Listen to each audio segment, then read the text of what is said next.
Welcome to the Apple Pie Mead video. It's gonna be good. So for this mead, this time around, we did a raspberry mead last time, which turned out to be around 12.5% alcohol. Pretty dry, a little sour from the raspberries, delicious, and it puts you on the ass real quick. So it turned out really good. This is actually one of the worst bottles. We got some Delise in there, but as you can see, it's still cleared up just fine and looks pretty solid. So we created a dry one that was pretty simple. This time around, I was thinking, October, November time frame, seasonal spices, things like that. So we're going to make what's called a Cyser. Every mead has, there are multiple different variations of mead, names for each category, right? So a mead that is just water, yeast, honey, nutrient is literally, it's just mead. This one here, where we added fruit, is a melomel. Anytime you add fruit, it makes it a melomel. If you're using apples specifically, then it makes it a Cyser. So as you can see here, this one's going to be 3 gallons of apple juice. What you don't see right now is in the freezer. We've got 2 cans of apple juice concentrate, and then for today's recipe, we're going to use slightly better honey than we did last time. Last time we just used cheapest clover honey I could find, stuff that wasn't pasteurized but still usable. This time around, because we're not using as much, and I'll get to why in a second, we're only using 2.5 pounds. The must that we're gonna make is only using 2 pounds of honey for 3 gallons. And this part here is gonna be added after our primary fermentation to help back sweeten it a little bit. So this is gonna be for secondary fermentation with the apple juice.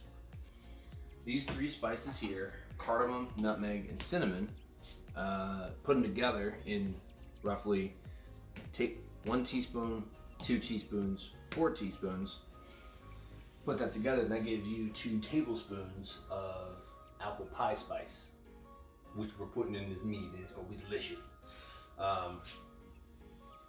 Another thing you're not gonna see here that you would have saw last time is 2 pounds brown sugar. Yes, and cinnamon sticks. So if you'll follow me, we brought our slightly ill-fitting lid. We brought this to a simmer, not a boil. We dropped our cinnamon sticks, 2 pounds of honey, 2 pounds of brown sugar, and all of our spices into here. So this is a diabetic's delight right here. So first thing we're gonna do, and with this being a Cyser, vice the melomel we made last time, since we're using primarily apples, we're not using water. Like, remember last time we had the big old gallons of water? This time we're only using apple juice. We can add water later if we want to give ourselves a little bit more. It shouldn't be a big issue, but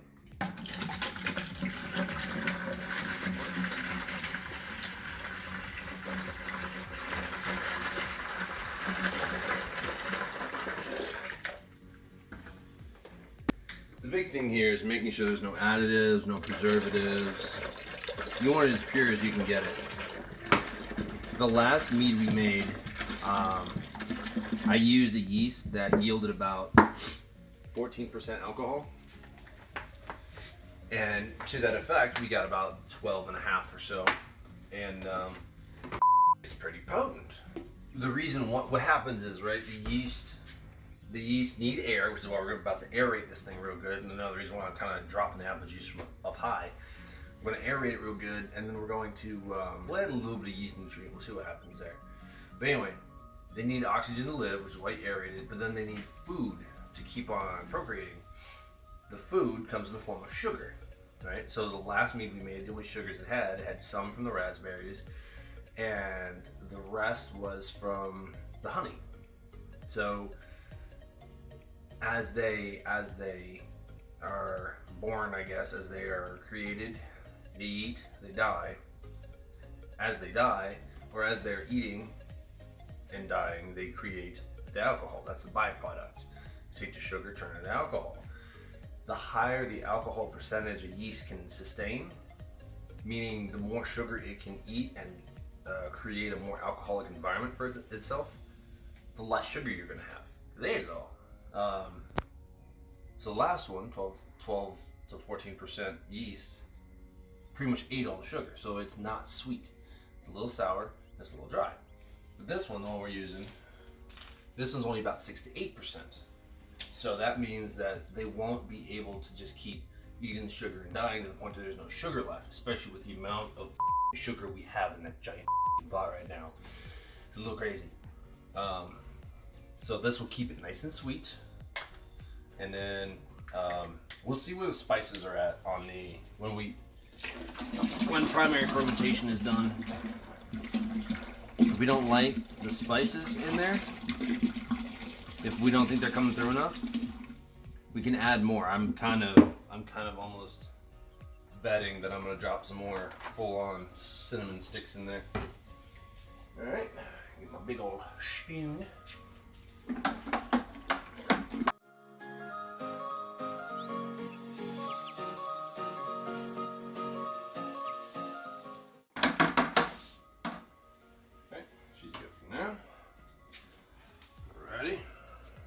Two.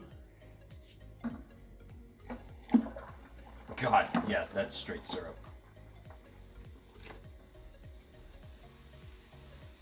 Oh, we can't let that go to waste.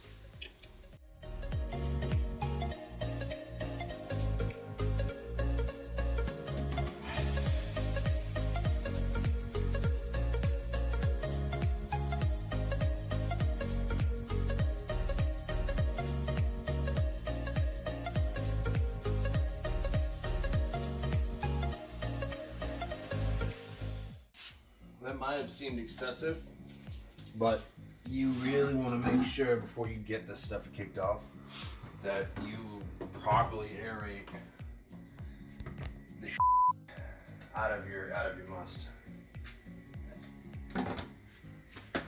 Alrighty, so now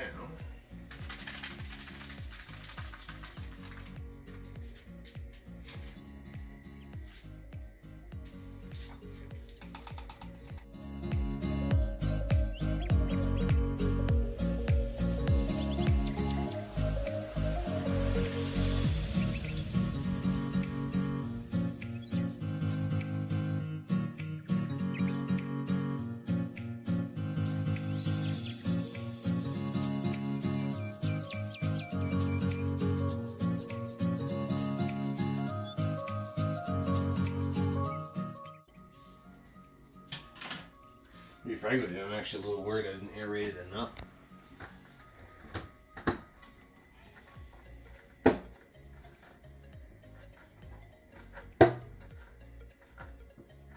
And voila, we have our second batch of meat on the way. Yeah, we just gotta toss an airlock on it. Like I always say that because I'm relatively certain I did aerate it enough. Hopefully within a day, maybe two, we'll start getting some action on the airlock here, and she'll be on her way in a couple of weeks, 2 or 3, give or take. We're gonna re-rack it, and we're gonna re-rack it onto our apple concentrate, our 2 cans of it, and our other half pound of mead, or a half pound of honey, back sweetening. So yeah, that's it for this episode of This Guy Doesn't Know How to Make Mead. So thank you, anybody that's watching. Y'all have a good night. Peace out.